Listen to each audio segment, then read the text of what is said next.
Chairman Jordan, Ranking Member Plaskett, and members, aloha. Thank you for the opportunity to be here to speak with you today. Benjamin Franklin said, without freedom of thought, there can be no such thing as wisdom and no such thing as public liberty without freedom of speech. I love our country and I cherish our God-given freedoms that are enshrined in the Constitution. Like every one of you, I took an oath, both as a soldier and as a member of Congress, to support and defend the Constitution of the United States against all enemies, foreign and domestic. Now, I've had the privilege of serving alongside many of you in Congress for 8 years, representing the people of Hawaii's 2nd Congressional District, serving on the Armed Services and Foreign Affairs Committees. I'm honored to be able to continue to serve as a Lieutenant Colonel in the U.S. Army Reserves now for almost 20 years, where during that time I deployed to 3 war zones and participated in multiple overseas training exercises, where I had the opportunity to see firsthand what life is like in countries where there is no First Amendment, where there is no free press, where government deems itself to be the moral arbiter to its people, dictating to them what is right and wrong, what can and cannot be said, who can speak, who cannot, who is free to worship, and who is not. Our founders understood the importance of enshrining our God-given freedoms in the Constitution and Bill of Rights to ensure that no matter which party or person may be in power at any given time, our founding documents serve as a reminder of these freedoms that are guaranteed to every American. Thomas Paine said, "He that would make his own liberty secure must guard even his enemy from opposition. For if he violates this duty, he establishes a precedent that will reach to himself." We cannot be so short-sighted as to thinking silencing speech that we don't like today will not result in our own voices being silenced tomorrow. The work that you've all been charged with in this committee affects all Americans, and it is too important to allow it to fall victim to partisan politics. No matter how deep your differences, we must all agree to stand on the side of liberty. Unfortunately, right now we live in a country where many Americans are afraid to speak freely, afraid to express themselves, afraid to actually have real open dialogue and debate, afraid of losing their job, being canceled, or being accused of a crime, which could happen if recently introduced legislation criminalizing so-called hate speech is passed into law, speech that, no matter how abhorrent, is still protected under the First Amendment. Now, this fear and this culture of fear and self-censorship is not unfounded. We have individuals in our government often working through their arms in the mainstream media and big tech, doing exactly what our founders rejected, trying to control what we, the people, are allowed to see and say under the guise of protecting us from so-called misinformation or disinformation.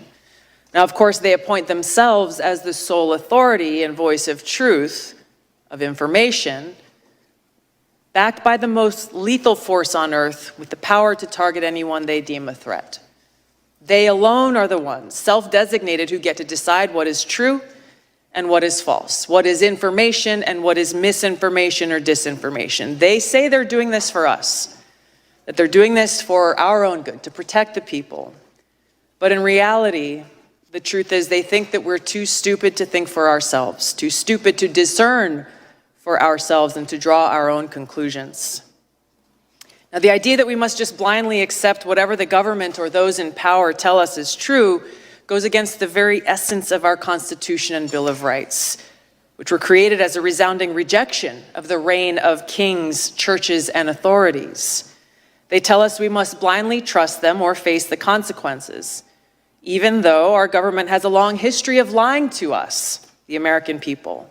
Just to cite a few examples, we were lied to about the weapons of mass destruction in Iraq, which spurred the war that I and so many others served in and so many others sacrificed their lives in. They lied for almost 2 decades, claiming success in Afghanistan, when in fact we saw failure after failure after failure, coming at a great cost to this country. We saw lies about Vietnam that were revealed in the release of the Pentagon Papers. We saw lies about our own government illegally surveilling Americans. These are just a few examples. There are many more. Ranking Member Plaskett talked in her opening comments about how individuals in the FBI also throughout our country's history have abused their power, weaponizing those agencies to advance their own political interests. This is not and cannot be reduced to a partisan fight. The stakes are too high. We all must recognize our own responsibility to stand against such abuses. But as we sit here today, the danger is that if we choose to reject or challenge whatever those in power declare is the so-called truth, we are accused of being anti-authority. We are accused of being a danger to society, accused of spreading misinformation, and are then targeted, smeared, and called things like Russian asset, white supremacist, bigot, racist, sexist, extremist, traitor, and so on. More dangerous than any baseless smear, our own government institutions, which exist to serve the people, they are being weaponized against us.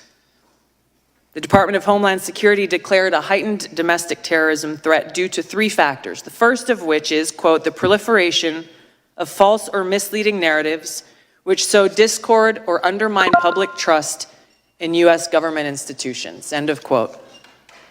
They are the ones who get to decide what those false or misleading narratives are.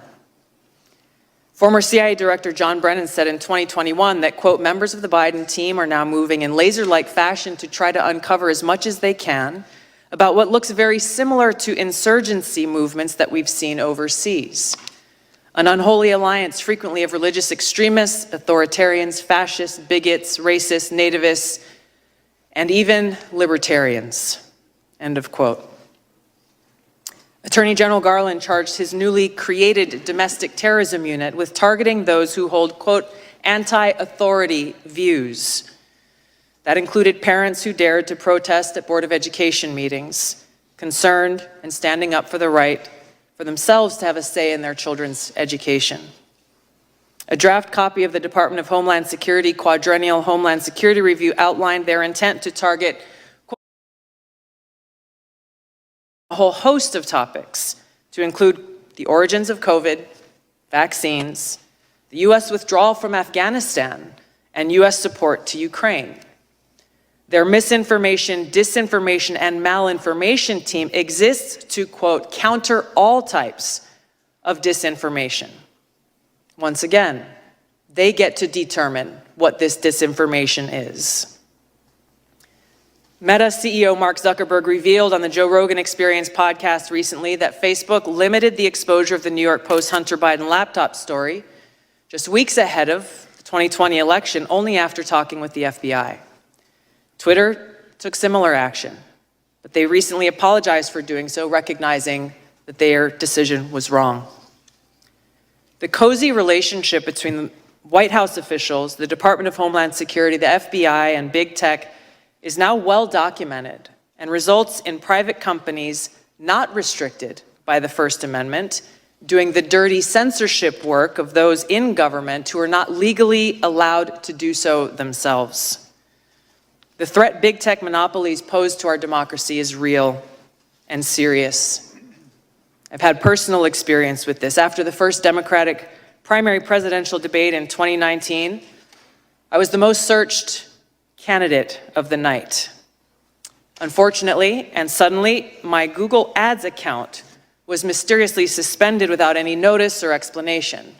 There were no responses to our multiple attempts to resolve whatever problem could have caused this, but after some time passed, magically my account was reinstated, again with no explanation or apology.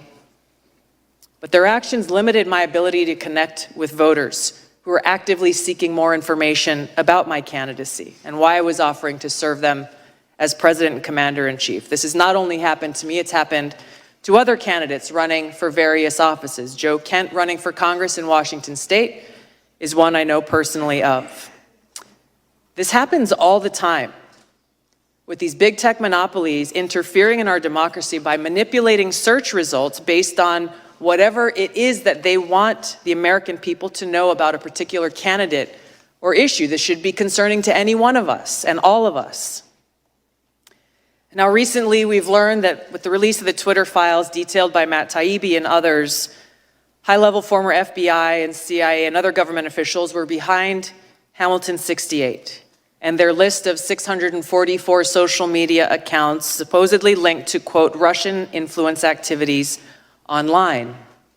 Now, Hamilton 68's work was widely cited as fact by institutions like Harvard and Stanford, by mainstream news organizations across the board, by members of the House of Representatives and Senate from both political parties, including the head of the Intelligence Committee.